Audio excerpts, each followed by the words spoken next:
예, 안녕하십니까. 네, 오늘 하루 잘 지내셨는지요? 네, 얼굴 한번 보도록 하겠습니다. 네, 일주일 만에 뵙는 우리 흥기계 권속들. 네, 환영합니다. 어, 많은 분들이 들어오지 못하셨지만, 저희 기도하고 강의 시작을 해 보도록 하겠습니다. 기도하도록 하겠습니다. 하나님 아버지, 오늘의 이 시간이 주님에게 의미 있는 시간이 되기를 원하고 우리에게도 의미 있는 시간이 되기를 소원합니다. 하나님의 뜻을 분명히 깨달아 아는 시간이 되기를 원하고 주님의 분명하신 뜻 가운데 우리가 변화되는 이 시간이 되기를 소원합니다. 성령 하나님, 우리들을 붙들어 주시옵고 새롭게 하여 주시고 온전케 하여 주시사 이 시대에 온전한 영향력을 끼치는 주님의 예배자가 우리 홍익의 권속들이 되게 하여 주옵시고 하나님의 선하신 뜻이 하나님의 능하신 뜻이 우리들의 삶을 통하여서 드러나도록 하나님 우리들의 삶을 사용하여 주시옵소서. 오늘의 이 시간이 주님의 뜻을 더욱더 깊이 아는 귀한 밤이 되기를 원합니다. 하나님 도와주시옵고 함께하여 주시옵소서. 이 모든 말씀 우리 주 예수 그리스도의 이름으로 간절히 기도드리옵나이다. 아멘. 예, 감사합니다. 네, 기도한 사이에 몇몇 분이 더 들어오셨어요. 네, 환영합니다. 네, 저희가 오늘 좀 강의를 들어가기 앞서서 지난주에 했던 강의를 좀 복귀하는 시간을 갖도록 하겠습니다. 네, 한번 성경을 펼쳐 주시고요. 저희가 지난주에 디모데전서 1장 12절에서 20절까지의 말씀을 나눴습니다. 1장 12절에서 20절까지의 말씀을 나누면서 바른 교훈과 그리고 거짓 교훈에 대해서 마무리를 일단은 했습니다. 사실 교회에 있어서 바른 교훈은 너무나도 중요하죠. 왜냐하면 바른 교훈이 온전한 터를 이루지 못하면 교회는 사실 존재의 의의를 잃는 겁니다. 바른 교훈이 교회에 온전히 서고 그리고 바른 교훈이 교회를 통하여서 선포될 때 교회는 비로소 세워진 그 책임과 사명을 다하게 되는 것이죠.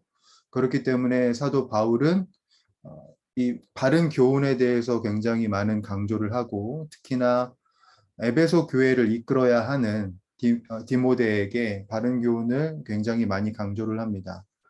그래서 자신의 삶을 두고 자신이 그 지나온 세월들을 이제 간증을 하면서 바른 교훈이 얼마나 중요한가, 그 바른 교훈으로 서는 것이 얼마나 중요한지에 대해서 지난주에 사도 바울이 고백한 그 내용들을 가지고 강의를 좀 진행을 해봤습니다.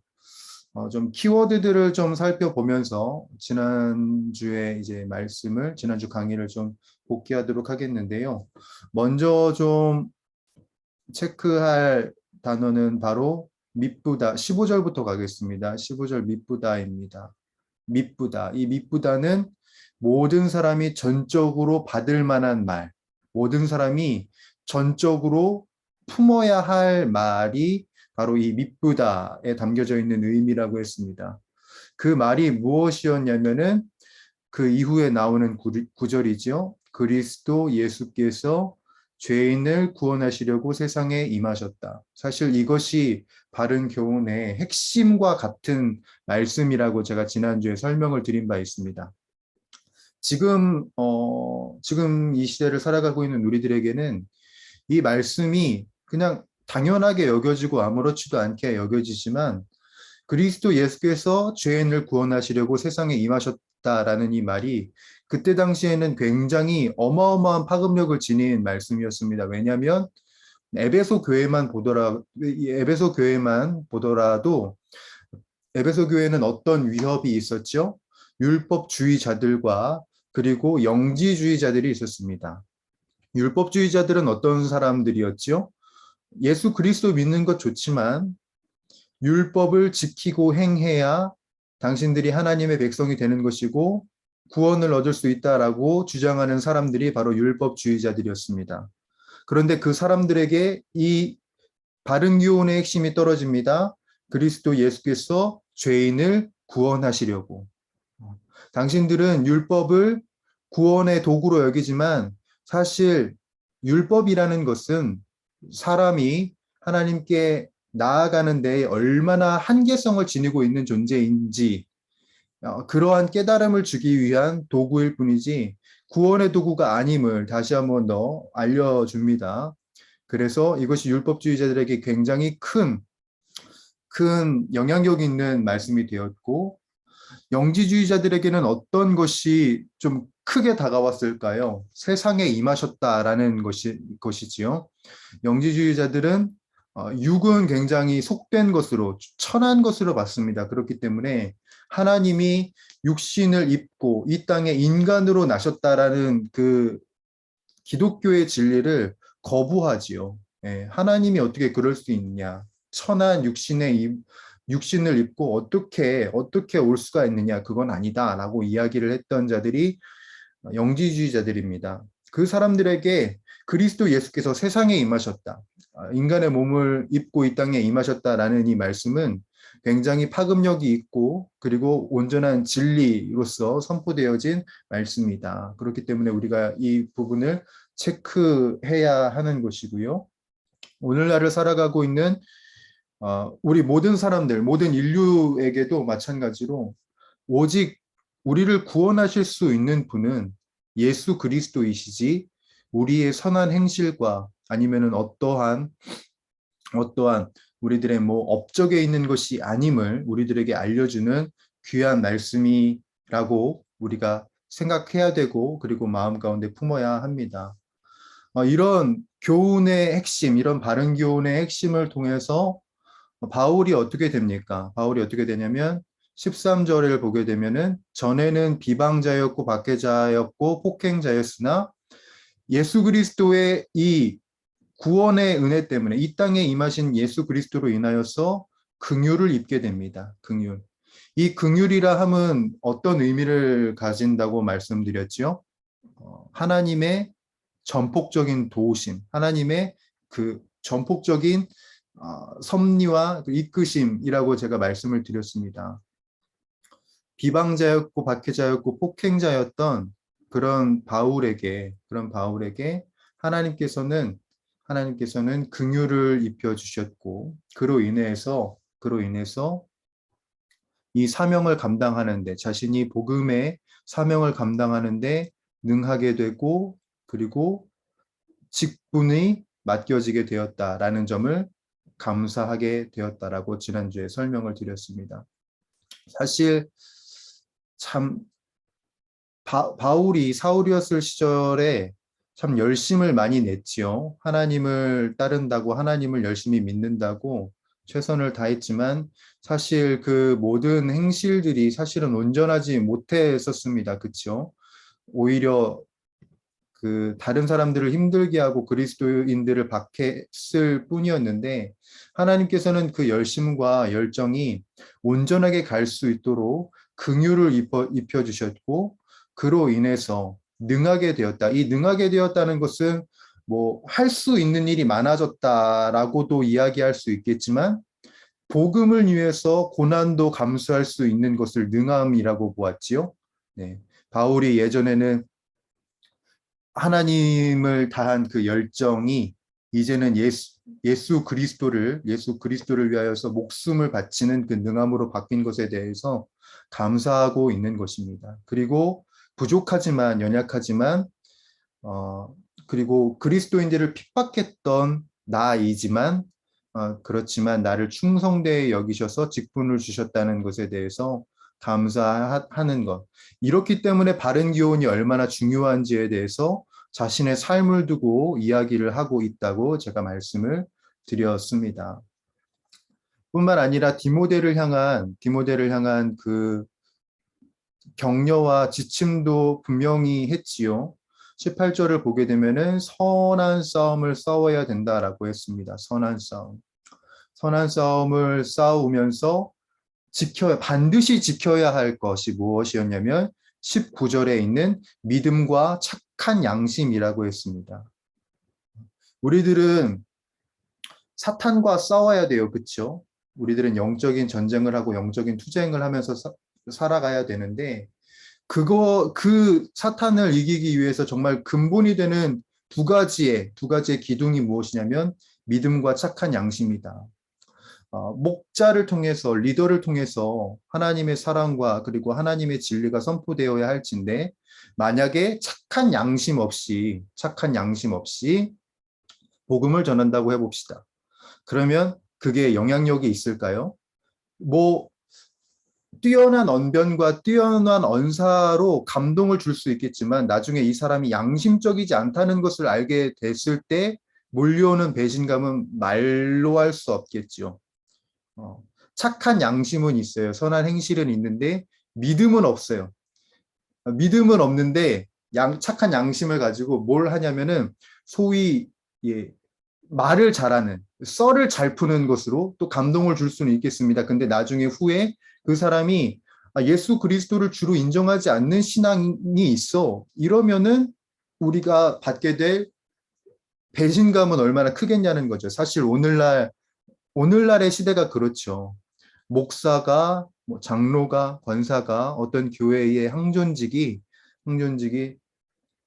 교회에서는 뭐 바깥에서는 보이는 데에서는 굉장히 뭐 아름답고 거룩하게 이야기를 하지만 내면을 봤더니 실상을 봤더니 양심이 없더라. 믿음이 없더라. 그것 때문에 요즘에 사람들이 얼마나 많은 염증을 느끼고 그로 인해서 얼마나 많은 사람들이 교회를 떠나게 됩니까? 그러니까 우리들은 선한 싸움을 싸워야 돼요. 분명히 선한 싸움을 싸워야 되는데 그 선한 싸움을 싸우기 위해서 우리가 반드시 가지고 있어야 할 두 기둥은 뭐냐면 하나님을 향한 온전한 믿음과 동시에 사람 앞에 섰을 때에 우리가 정말 양심을 갖고 참된 양심을 갖고 떳떳하게 설 수 있느냐. 이 두 가지가 있을 때 비로소 목자가 목자의 역할을 할 수 있는 것이고 리더가 리더의 역할을 할 수 있는 것이고 뭐 리더뿐일까요?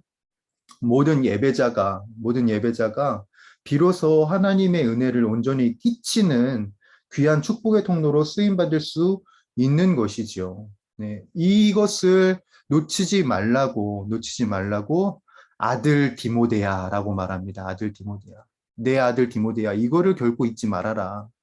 네가 에베소 교회에서 사역을 하고 많은 사람들을 만나게 될 것인데, 세상 사람도 만나게 될 것인데, 그 삶을 통해서 선한 싸움을 싸워야 되고 너가 그 선한 싸움을 싸움에 있어서 믿음과 착한 양심이 반드시 있어야 된다라는 것을 알려주고 있다라는 점. 예. 이것은 이제 우리도 염두해야 될 것이라고 제가 지난주에 말씀드렸고요. 그리고 20절에 아주 독특하고 그리고 우리들이 어떻게 보면은 잘못 보면은 마음에 굉장히 걸리는 표현이 있다고 말씀드렸죠. 후메네오와 알렉산더, 이 교회를 힘들게 했던 율법주의자면서 영지주의자라고 이야기하시는 분들이 있는데 어찌됐든 교회를 굉장히 힘들게 했던 이 두 사람을 치리하고 그리고 이야기를 했으나 잘 되지 않는 거죠. 그래서 사탄에게 내줬다라고 이야기를 합니다. 근데 제가 지난주에도 말씀드렸지만 사탄에게 이렇게 막 이렇게 떠밀어 준 게 아니라 예, 후메네오와 알렉산더 너 사탄 너희 가져 이렇게 뭐 떠밀린 것이 아니라 그들이 그렇게 계속 이상한 진리를 계속 하게끔 그냥 내버려 뒀다라는 겁니다. 결국 그들을 내버려 두면 결국 그들이 어떻게 될 것이냐면 그 거짓 교훈으로 인해서 스스로가 파멸의 길을 걷게 될 것이거든요. 그것을 통해서 깨닫게 되기를 바라는 바울의 마음이 있다라고 이야기를 했습니다. 그래서 이 하려함이라가 굉장히 중요하다고 했는데 이 하려함이라에는 사실 교정의 의미가 있다고 했습니다. 교정의 의미가. 그러니까 이제 바울은 하나님께서 이 후메네오와 알렉산더에게 교정의 은혜가 이들이 돌이킬 수 있는 그 은혜가 있기를 원하는 마음으로 그냥 내버려 두었다. 결국 이들이 황폐하고 난 다음에 우리도 그렇잖아요. 우리도 하나님이 분명히 아니라고 하는데, 분명히 아니라고 응답까지 줬는데 멋대로 걸어갔다가 두들겨 맞고, 주님 제가 잘못됐네요 하고 돌아오는 것처럼, 그러한 은혜를 후메네오와 알렉산더가 누릴 수 있기를 바라는 마음이 있다라고 이야기를 했습니다. 그래서 이 20절은 오해하면 안 된다.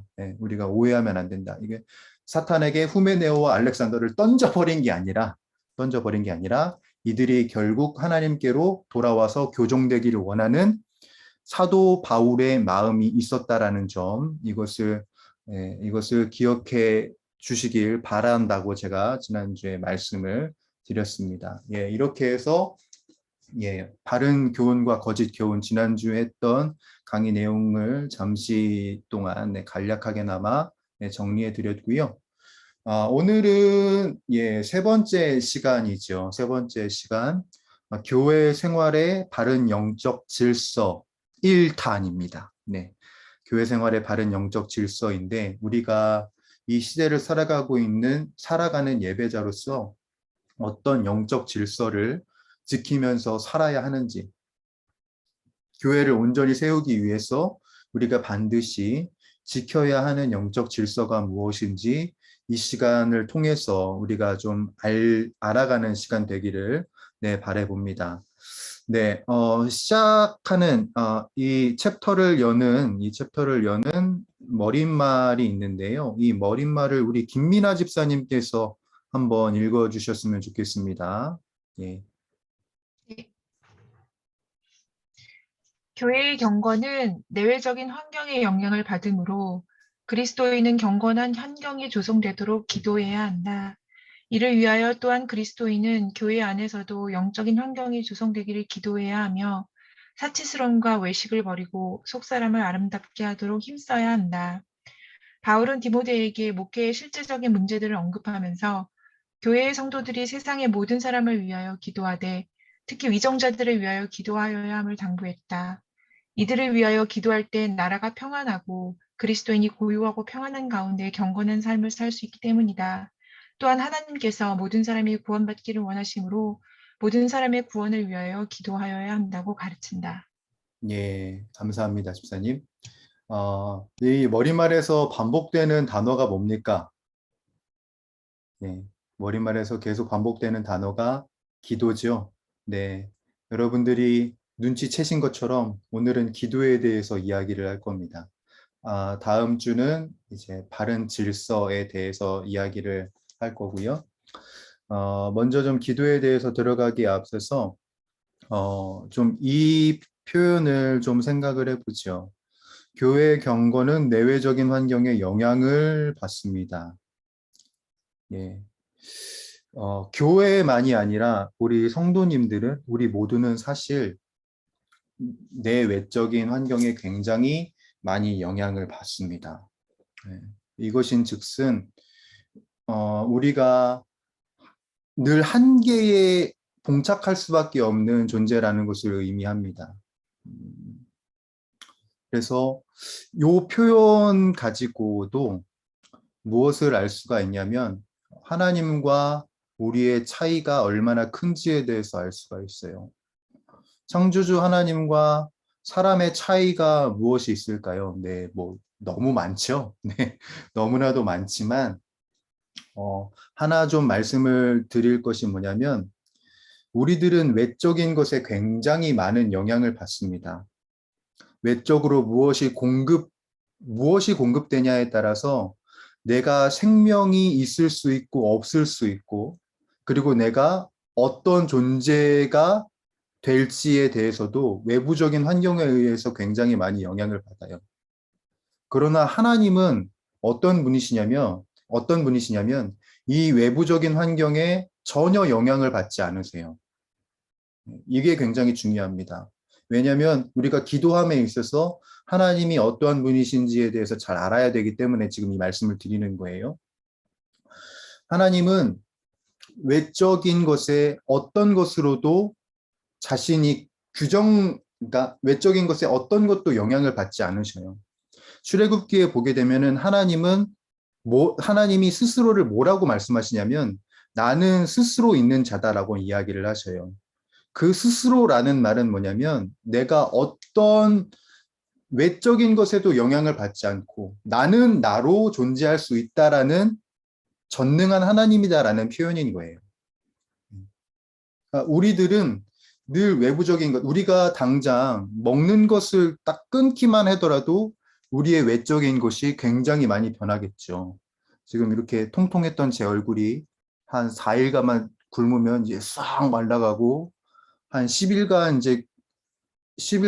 이제 굶어도 이제 기력이 없어지며 그리고 한 40일 이제 굶으면은 네, 이 세상에 없고 뭐 그러겠지요. 네, 그렇게 우리가 외부의 것에 많이 영향을 받는 존재예요. 그러나 우리 하나님은 스스로 계시는 분이시기 때문에 외부의 어떤 것도 영향을 받지 않으시고 스스로 계시는 분이시기 때문에 그렇기 때문에 전능하신 하나님이라고 이야기를 할 수 있습니다.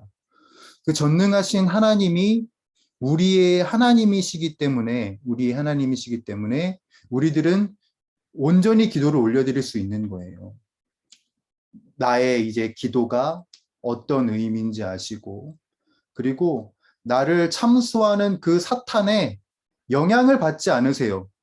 영향을 받지 않으시고, 나의 간구와, 뒤에 이제 말씀드리겠지만, 나의 간구와 도구와 나의 감사의 기도가 어디에서부터 시작하는지 분명히 아시는 주님이 바로 우리 하나님이십니다. 그 하나님께 우리들이 온전히 기도해야 되겠지요.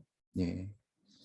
우리가 기도드리는 하나님이 그렇게 위대하신 분이시라는 점을 먼저 좀 말씀을 드리고 시작을 합니다. 네. 우리가 교회에서 이제 기도 생활을 해야 되잖아요. 그렇죠? 기도 생활을 해야 되는데 이 기도 생활에 대해서 바울이 디모데에게 권면을 하면서 굉장히 자세하게 설명을 하고 있습니다. 이 설명이 있기 때문에 우리가 어떻게 기도해야 되는지도 예, 추측을 하게 되고 깨닫게 되는 부분들이 있는 것이죠. 참 은혜가 아닐 수 없습니다. 네, 이제 들어가 보도록 하겠는데요. 네, 2장 1절이에요. 자, 2장 1절을 우리 신태극 형제가 한번 읽어 주십시오. 2장 1절을. 네. 내가 첫째로 권하노니 모든 사람을 위하여 간구와 기도와 도구와 감사를 하되. 예, 아멘. 네. 바울이 디모데에게 편지를 쓰면서 말하는 것이 이것입니다. 내가 첫째로 권하노니, 첫째로. 이 첫째로는 시간상으로 먼저라는 그런 뜻도 있겠지만 이 첫째는 어떤 의미냐면은 굉장히 중요하다라는 말이거든요. 그러니까 모든 일을 하기에 앞서서, 그러니까 우리가 모든 어떤 행동을 함에 앞선 것이 무엇이 되어야 하냐면 바로 기도가 되어야 한다. 그리고 우리의 행동과 그리고 우리들의 사역의 중심에 뭐가 있어야 되냐? 기도가 되어야 한다라는 표현이 바로 이 첫째로 권하노니에 담겨져 있는 말이에요. 자, 그래서 여러분들이 여기에 채우셔야 될 단어가 뭐냐면 기도입니다. 기도. 우리들이 사역을 할 때 뭐부터 시작을 해야 되냐면 기도부터 해야 되는 거죠. 기도부터. 어떤 분들은 이제 머리가 너무 좋으셔서 달란트가 너무 많으셔서 기도는 나중에 해도 돼. 그런 이제 마인드로 일하시는 분들도 있습니다. 그런데 정말 중요한 것은 뭐냐면 내 달란트 좋죠. 네, 내 기능적인 여태까지 패턴화되어 왔던 그 일들 그대로 수행하는 것도 너무나도 좋지만 가장 우선시해야 될 것은 뭐냐면 기도부터입니다. 기도부터. 이것이 우선시 될 때 사역이 진정한 사역이 될 수 있고 우리들의 삶이 온전한 삶이 될 수 있는 점이죠. 그래서 오스왈드 챔버스, 우리 너무나도 잘 아는 분이죠. 주님은 나의 최고봉이라는 책을 쓰신 오스왈드 챔버스라는 분은 뭐라고 말씀하셨냐면 기도란 큰 일을 준비하기 위해서 하는 것이 아니다. 기도가 바로 큰 일이다.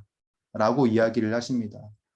그러니까 우리가 이 기도 자체가 사실 큰 일이고 당연히 해야 되는 일이라는 것을 이 오스왈드 챔버스 목사님도 이야기를 하시는 것처럼 사도 바울도 이미 오스왈드 챔버스 목사님보다 앞서서 우리들에게 이야기를 하시는 거예요. 기도가 정말 중요하다. 기도부터가 위대한 시작이고 위대한 일이다라는 것을 이야기를 하고 있는 것이죠. 그래서 우리들은 이곳이 사역이 되었든지 간에 뭐 어떤 삶이 되었든지 간에 어떤 행동이 되었든지 간에 가장 먼저 해야 할 것, 가장 중요하게 생각해야 할 것, 바로 기도라는 점, 이것을 우리들이 염두해야 될 것입니다.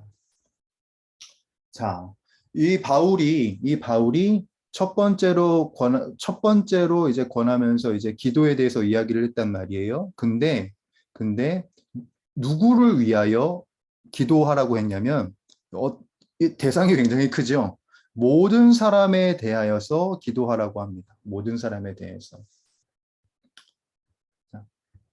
이 모든 사람에 대해서 우리들이 기도에 책임이 주어졌다라는 거예요. 기도의 책임. 여러분 써 주셔야 될 단어가 뭐냐면 책임입니다. 책임. 여러분 이 모든 사람이 이 사도 바울이 이 편지를 썼을 당시를 좀 생각을 해보죠. 모든 사람이라고 한다는 것은요, 진짜 말 그대로 모든 사람이에요. 근데 그때 사회는 어떤 사회였냐면, 여러분 로마 제국이 통치하던 때였습니다. 로마 제국이 통치했다는 것은 무엇을 의미하냐면, 그때 당시에 신분 사회가 진행되어졌다라는 이야기예요. 즉, 높은 사람, 낮은 사람, 뭐 그런, 사실 지금은 없지만, 그래도 뭐 귀족이라든지 아니면은 노예라든지 이렇게 신분이 나뉘어져 있었다라는 점이죠. 그리고 이때 당시에는 어떤 사회였냐면, 인, 다양한 인종들이 모여서 인종의 차별도 있었던 때이고, 그리고 여러 가지의 나뉘어짐이 있었던 때가 바로 이때예요. 근데 사도 바울이 그런 모든 나뉘어진 영역들을 두고 뭘 하라고 하냐면 그 모든 사람을 위하여서 기도하라고 하는 겁니다. 기도하라고. 내가 이따가도 이야기하겠지만 내가 마음에 드는 영역만 쏙쏙 빼가지고 기도하지 말고 내가 썩 좋지 않은 영역도 내가 썩 좋아 보이지 않는 그 사람을 위해서도 우리들은 기도해야 한다라는 것이에요.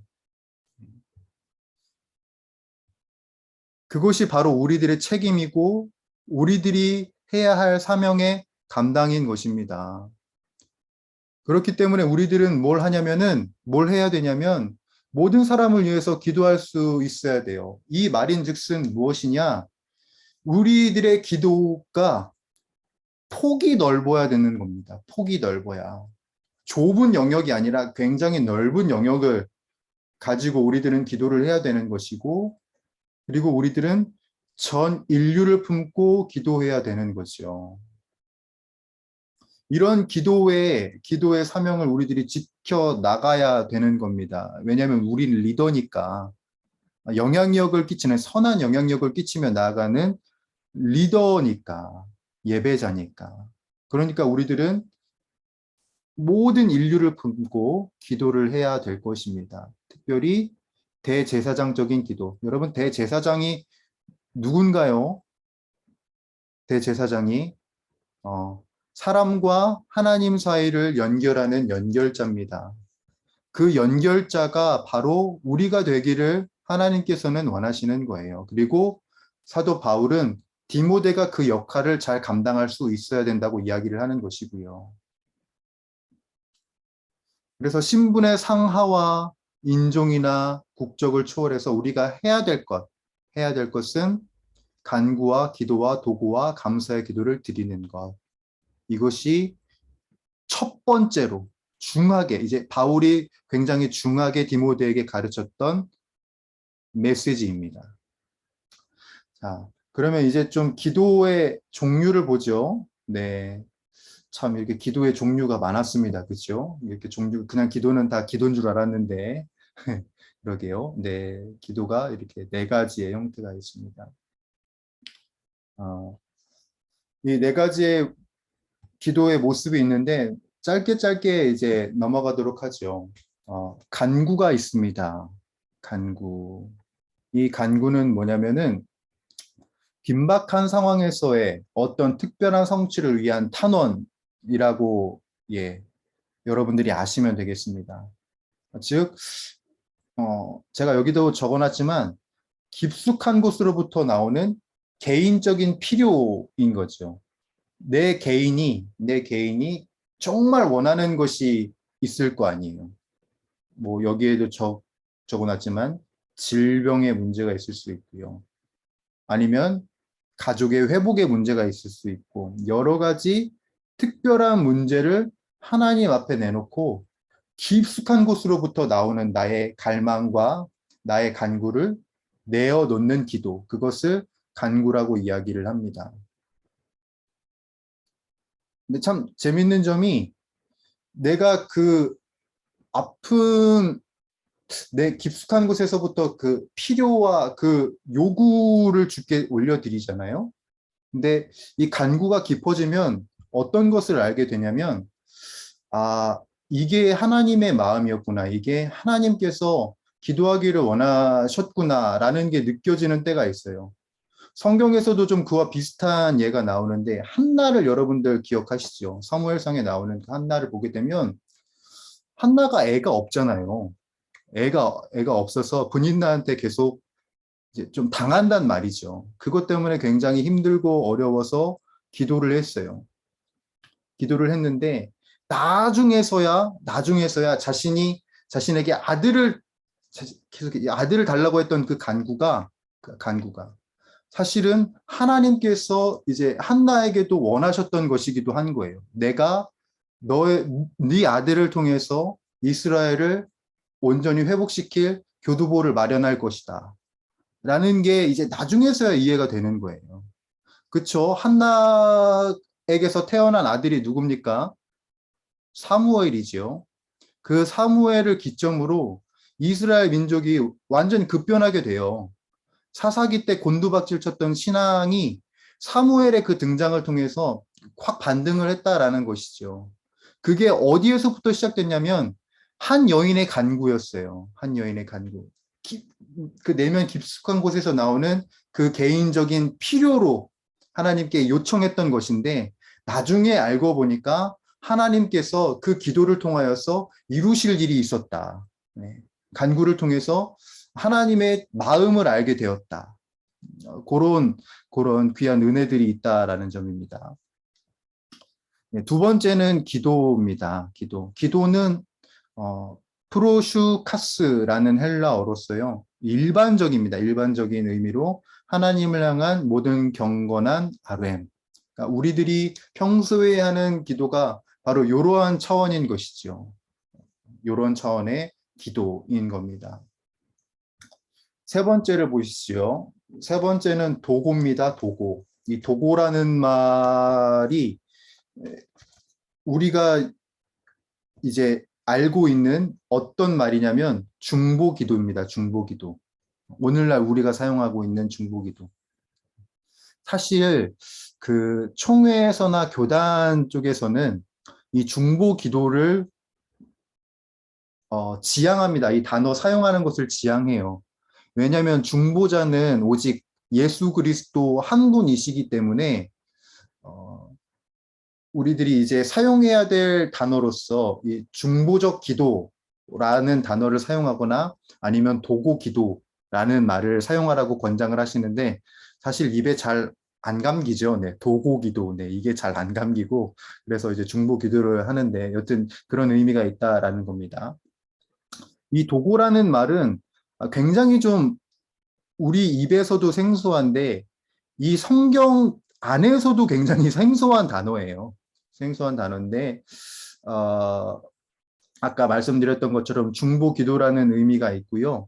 원래 본래 뜻은 어떤 의미가 담겨져 있냐면 왕께 담대히 나아가는 태도를 갖고 있어요. 왕께 담대히 나아가는 태도. 그러니까 여기 제가 그 하이라이트로 표시했지만 가까이 가서 담대히 말하다. 요 뜻도 맞고요. 왕께 담대히 나아가는 태도, 요것도 맞습니다. 그래서 우리 이 도고 기도라는 것은 하나님께 나아가는 거예요.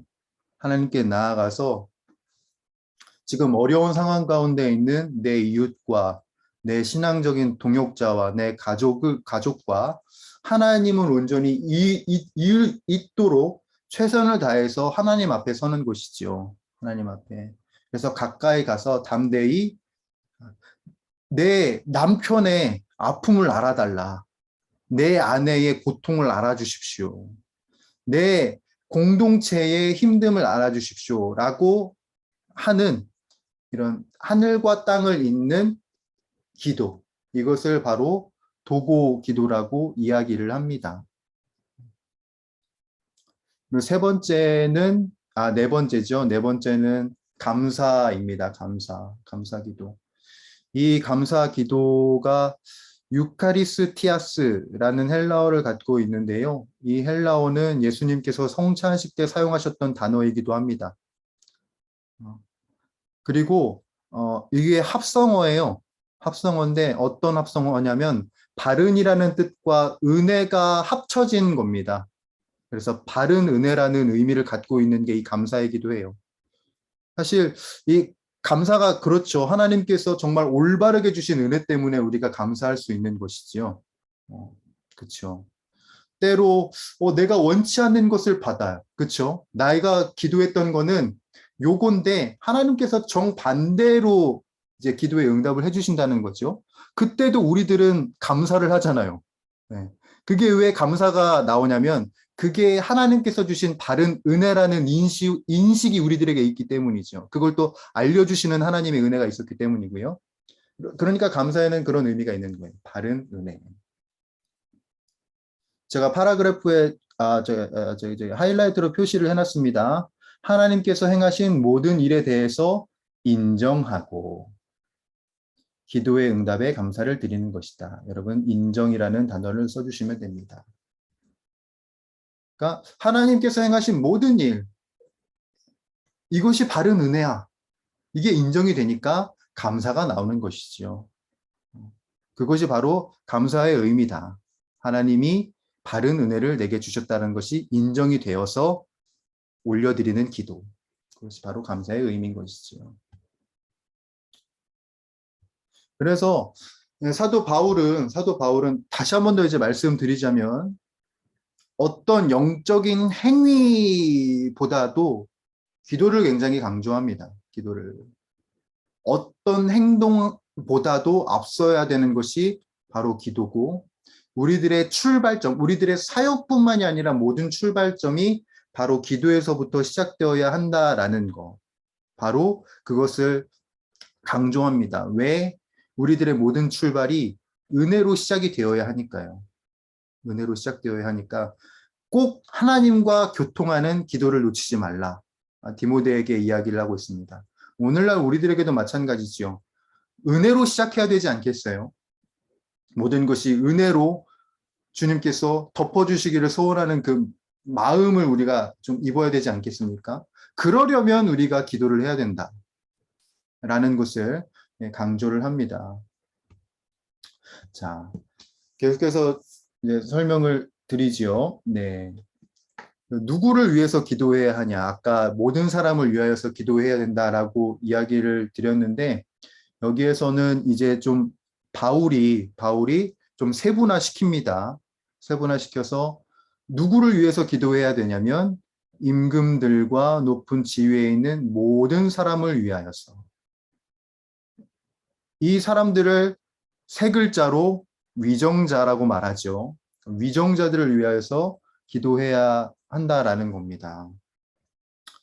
여러분, 우리 요즘에 정치판 돌아가는 거 우리가 안 보고 싶어도 보시지요.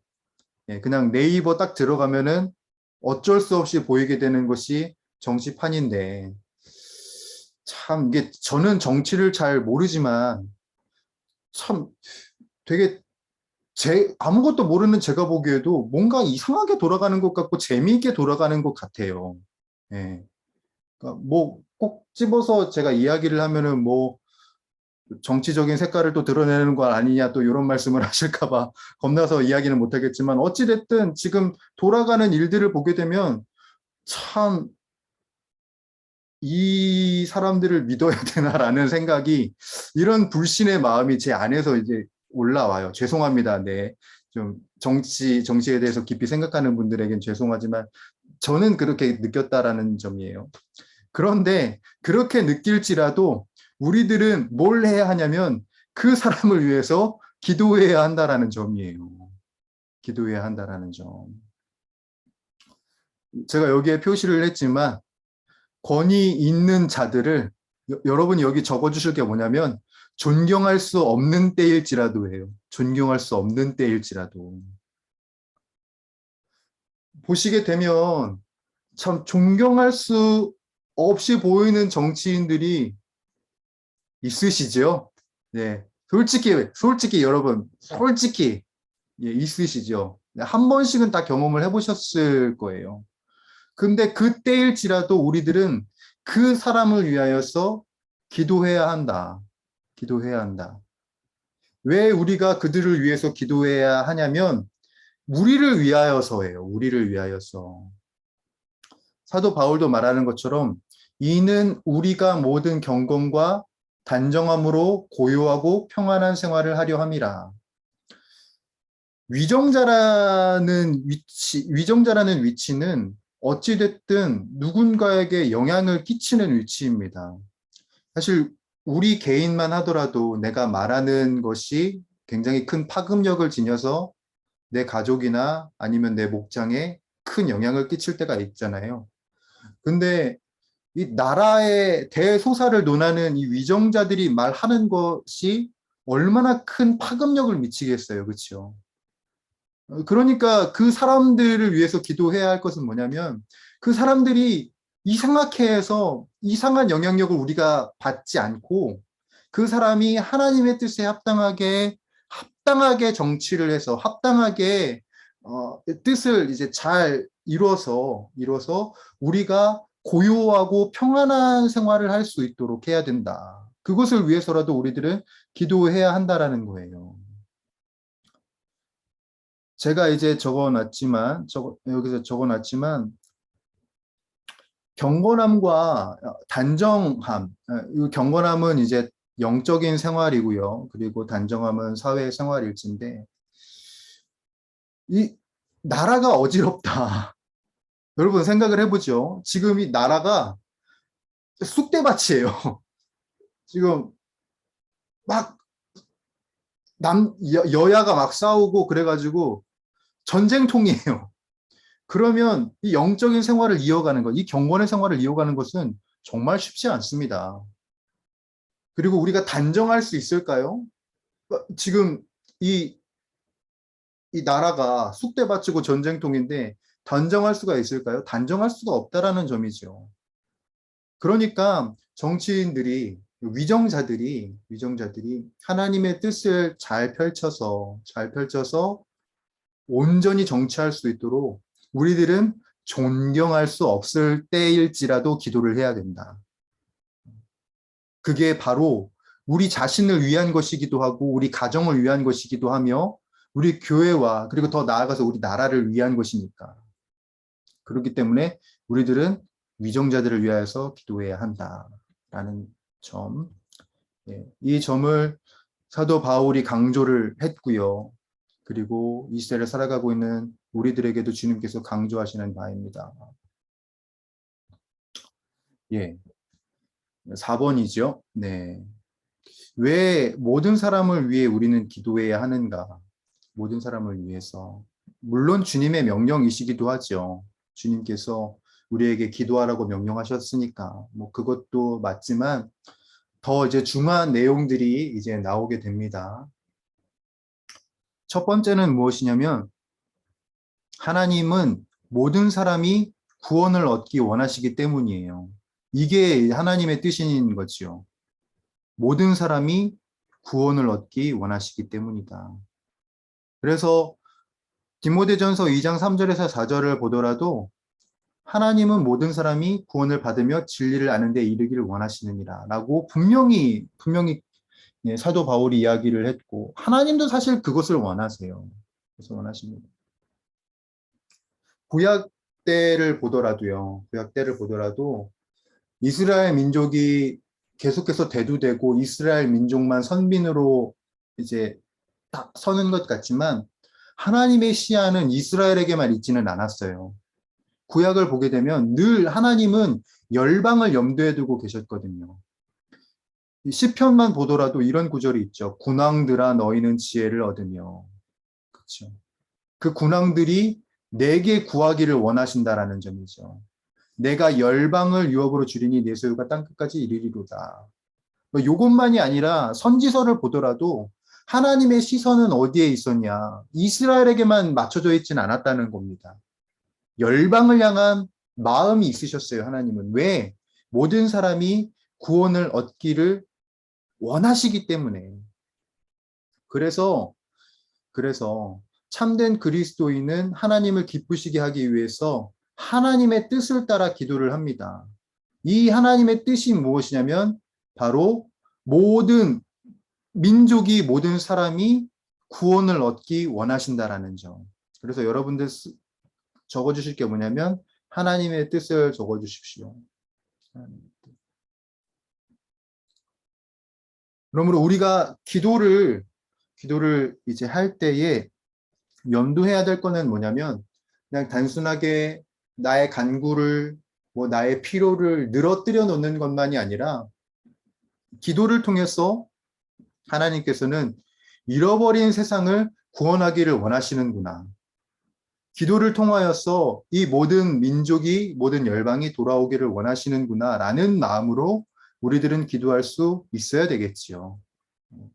그리고 구원을 얻은 것과 동시에 진리를 아는데 이르기를 원하신다. 네. 더 하나님을 깊이 알기를 원하는 마음, 더 하나님의 뜻을 풍성히 알기를 원하는 주님의 마음이 있다는 것을 우리들은 인지하고 그것을 위해서 기도해야 되는 것이죠. 그래서 우리가 목장 안에서도 어떤 일이 이루어졌으면 좋겠냐면은 열방을 위한 기도가 이루어졌으면 좋겠어요. 특히나 물론 이제 우리 목원들의 필요와 그리고 정말 중요한 기도 제목들 있을 것이지요. 그것을 위해서도 기도를 해야 되겠지만 믿지 않는 사람들을 위해서 지금 하나님을 알지 못하는 사람들을 위해서 반드시 전도해야 될 영혼들을 위해서 우리가 목장 안에서 기도했으면 좋겠어요. 왜냐하면 하나님은 모든 사람이 구원을 받기를 원하시니까요. 그래서 이런 일들이 우리 목장과 우리 교회 안에 귀한 사역으로 있기를 바랍니다. 네, 두 번째로 우리가 왜 모든 사람을 위해서 기도를 해야 되냐면 예수 그리스도께서 그것을 위해서 오셨기 때문에 그렇습니다. 예수 그리스도께서 하나님과 사람 사이의 중보자로 오신 그리스도가 있기 때문에. 왜 중보자로 오셨을까요? 왜 중보자로 오셨냐면 모든 사람이 구원을 얻기를 원하시는 마음이 있으시기 때문에 그리스도를 보내주신 거죠. 나의 구원만을 위해서 오신 게 아니라 모든 사람의 구원을 위해서 오셨다는 점. 그래서 우리가 이 빈 공간에 채워야 할 단어는 뭐냐면 관계입니다. 관계. 모든 사람이 하나님과 온전히 관계하기를 원하시는 주님의 마음이 예수 그리스도에 있기 때문에 그렇기 때문에 우리가 모든 사람을 위해서 기도해야 되는 것은 마땅한 것이다. 그리고 참 여기에서도 이제 사도 바울의 의도가 이제 보이는데 꼭 여기에 사람을 넣어요. 그렇죠? 곧 사람이신 그리스도 예수라. 사람을 꼭 안 넣어도 되는데 중보자도 한 분이시니 그리스도 우리 주 그리스도 예수라 이렇게 넣어도 되는데 사람이신을 꼭 넣습니다. 그것을 넣는 이유는 그때 당시 영지주의자들을 향한 반박인 거죠. 네. 계속해서 이제 반박을 하는 거예요. 그들이 왜 거짓 교훈일 수밖에 없는지. 그래서 그리스도의 인성을 강조함으로써 영지주의자들이 틀렸다는 것을 또 알려주는 겁니다. 50분이네요. 네. 그 중간에 여러분들 넣어주셔야 될 단어는 뭐냐면 적시입니다. 적시. 하나님께서는 모든 구속의 일을 적절한 시에 이루신다. 적시에 이루신다라는 겁니다. 이것을 채워주시면 되겠습니다. 그리고 중재자로 오신 예수님께서 자신을 대속물로 내어주시지요. 자신을 대속물로 내어주심으로써 우리가 하나님께 온전히 나아갈 그 온전한 길을 열어주셨습니다. 지금 우리가 히브리서 하면서 계속해서 듣는 메시지죠. 예수 그리스도가 하나님께 나아갈 길을 여셨다. 네. 그러한 일을 우리 예수 그리스도께서 이루셨기 때문에 우리들은 모든 사람을 위하여서 기도하는 것이 마땅하다. 그래서 이 하나님은 한 분이시다는 말은 엄청난 자유를 의미한다. 라고 자유를 적어주시면 되겠습니다. 자유. 옛날에 우리 대한민국만 하더라도 토속 신앙이 고착화되어 있을 때 얼마나 많은 신들에게 계속 빌었습니까? 땅에 저기 산에 가면 산신한테 빌고 바다에 가면 바다신한테 빌고 어디 가면 어디 신한테 빌고 신들한테 그렇게 두 손을 싹싹 빌면서 잘 봐달라고 하는데 그리스도 예수로 이제 그게 이제 다 끝난 거죠. 하나님께 나아가야 할 길, 참 소망, 참 기쁨이 바로 예수 그리스도를 통하여서 오기 때문에 그것을 우리만 누릴 것이 아니라 모든 사람도 누려야 하기 때문에 그것을 감당하는 것이 교회의 사명이기 때문에 우리들은 그래서 모든 사람을 위하여서 기도해야 한다. 입니다. 그리고 마지막인데요. 마지막. 바울도 이방인의 스승으로 부르심을 받았죠. 이방인의 스승으로. 그러니까 이방인들이 하나님을 예수 그리스도를 온전히 믿을 수 있도록 중재자의 역할을 했는데 우리도 바로 그러한 사람들이 되어야 한다는 겁니다.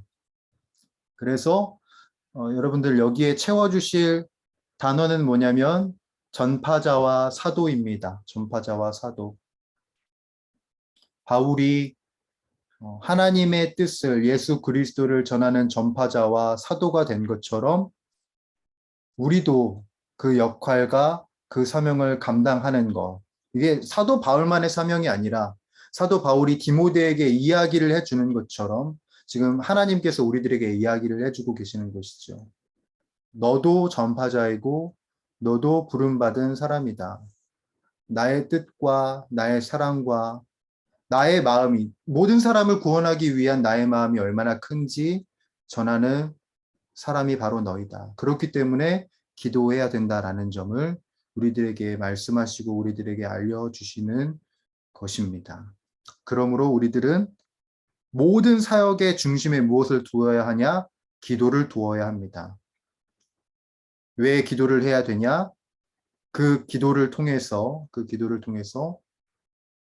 우리가 은혜로 시작할 수 있는 밑거름이 시작되기 때문이고 그리고 그 기도를 통해서 모든 열방이 돌아올 수 있는 하나님의 그 귀한 뜻이 열리기 때문에 그렇습니다.